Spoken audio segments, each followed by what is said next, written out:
Thank you. We're a bit sparse this side, aren't we? Can you all see me? I know I'm not very tall. I did put some heels on today because I knew I was standing behind a lectern. Thank you, Sue, as ever, and thank you for inviting me once again to speak and to tell you about this long-awaited book. Long-awaited for me. I don't know about you, but long-awaited for me. So I'm delighted to officially launch it here today. And the sad news is it arrived to me on Saturday, so I don't have supplies for you, but I do have a special prize for you that will come up at the end. So what can I say? Is that, which way am I? You just have to click. Click? That one, yeah. No? Oh, yeah. Flying now. Sorry about that, everyone.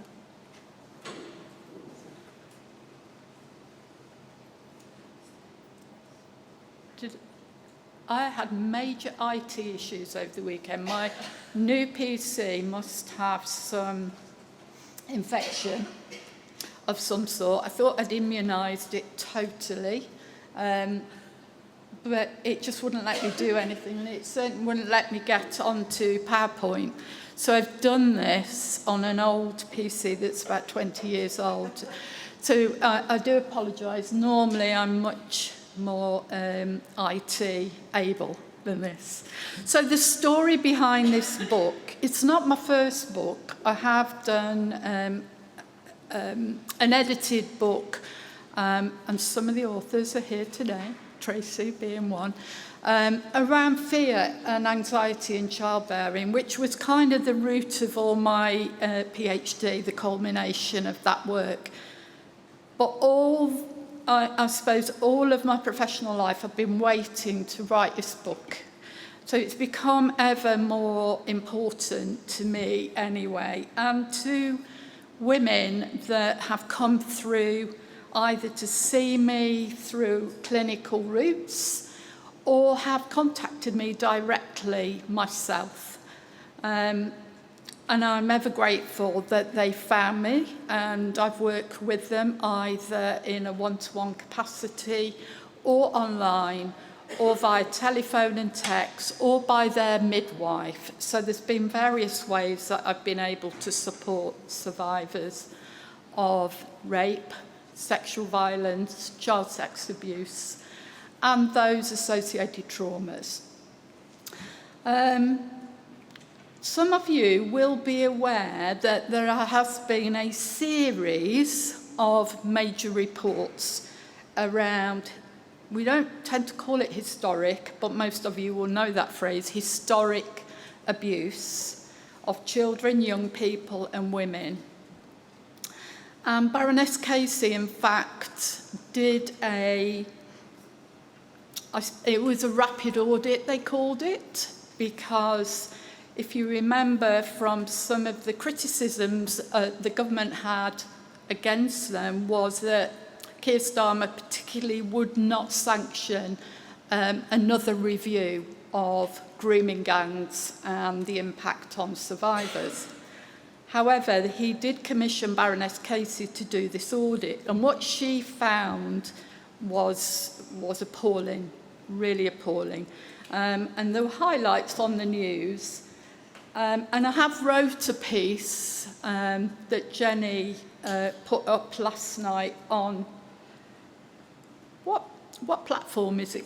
It's on maternity. Yeah, on the platform there, that kind of just highlights it a bit. Young women as young as 10 upwards to under 18 were being arrested and targeted as prostitutes. That's what they were called, prostitutes. Now, I find that completely offensive. How can a child decide to be a prostitute? And they're not sex workers because they're not working, they're underage. And the data that she had tried to collect about the ethnicity, about the origin, about the I suppose, like, where are these people that are forming these gangs? The police didn't collect that because they felt it would be too insightful of local cultures. And who are we letting down?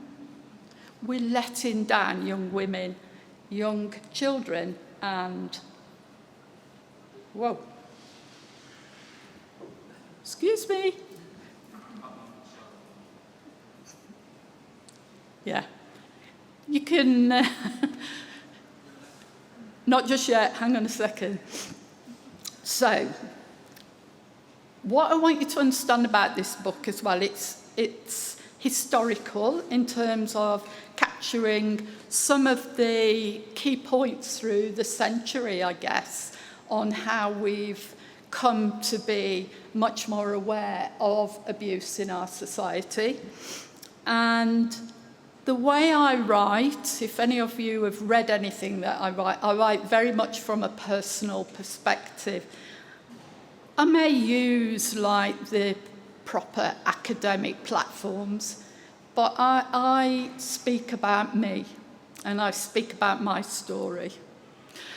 And one of my, I suppose, inspirations was Maya Angelou. And if you've never read any of her work and you've never read Why the Caged Bird Sings, I invite you to do that because it's very representative, actually, of what's coming round again now in the US about targeting ethnicities, but also about the way that children are treated in society. Next one, please.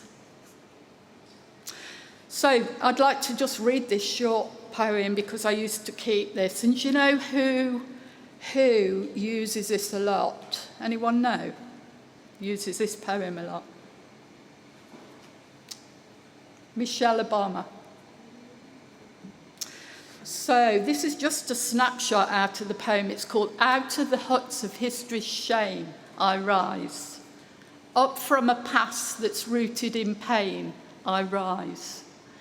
I'm a black ocean, leaping and wide, welling and swelling.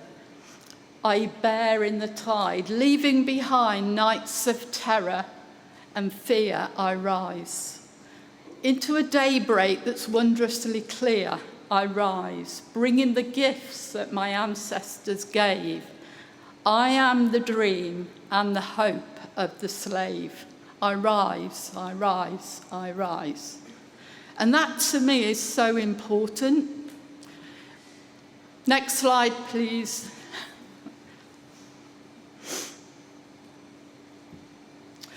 So, a couple of questions for you. Have you ever been on a labour ward or even triage and a woman has declined an examination of some description? Yeah? And what do we say about this woman, generally? She's difficult, she's not behaving normally, all of these kind of labelling phrases that we use, yeah? Have you ever had a feeling as a midwife that there's a woman on your caseload and that there's something just not clicking, there's something there, and you've got that instinctive feeling? Yeah. Have you ever seen a woman in labour who doesn't look like she can hear you or she's somewhere else? Next slide, please. So what this book will not do for you is give you the solution, because the solutions are society's problem. But we are part of society, and I think we can offer explanations and we can offer a great deal to our survivors. It will not offer treatments. It won't tell you to go to that kind of person, because every survivor is a different survivor who needs different things.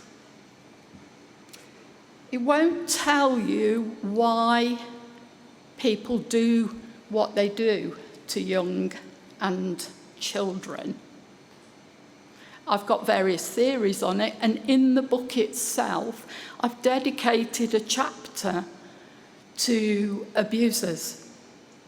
And I think it's really important that you understand that, because in themselves there are themes, there are behaviours, there are psychological traits that you might want to understand a little bit more. And I want to give great thanks to my daughter, who used to work as a forensic psychologist in a sex offenders prison, and used to feed me lots and lots of work, and in particular a PhD that one of her students was doing. So that helped me understand a great deal. What this book does not do either, and it doesn't allow for silence anymore. And you will read in here about me, and you will read in here some of my story as a survivor, but also as a midwife and a therapist. Because I know out there in the great beyond, in every country, I've been contacted by a clinician who is struggling with their own feelings about their own experience of abuse and questioning whether she can touch other people in a way that is not going to harm them. So I felt it was really important to write about this. Next slide, please. Oh, that's bang on, nearly. Yeah, I'm not usually this good.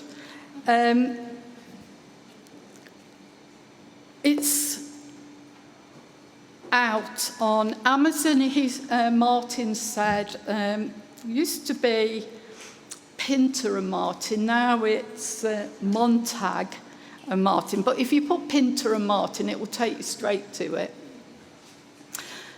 It's on sale price at the moment. They're doing it for a few weeks just to encourage people. It's $12.99, by the way, so I think that's a really good price. There are chapters where you'll probably want to put it down afterwards. There are quotes and poems that I've tried to weave into how the book is structured. And there's great thanks as well for people who've been there for me along the way, and no more than my dear friend Sheena, who wrote the foreword for me. And in fact, I've known lots of people in here for many, many years. And Sheena's known about me and my story since I did a conference way back in Blackburn. So I feel like my truth is out there now. I am not the only survivor in my family, but I'm the only one who speaks about it, because I want to educate people, and I want clinicians who walk in our NHS not to feel overwhelmed, not to feel angry, and not to minimise the pain that survivors carry with them when they come through those doors. And I think if you can at least take something from this in ways that you can help survivors, then actually the book's done all I intended to do. So I'll commend it to you, and thank you very much.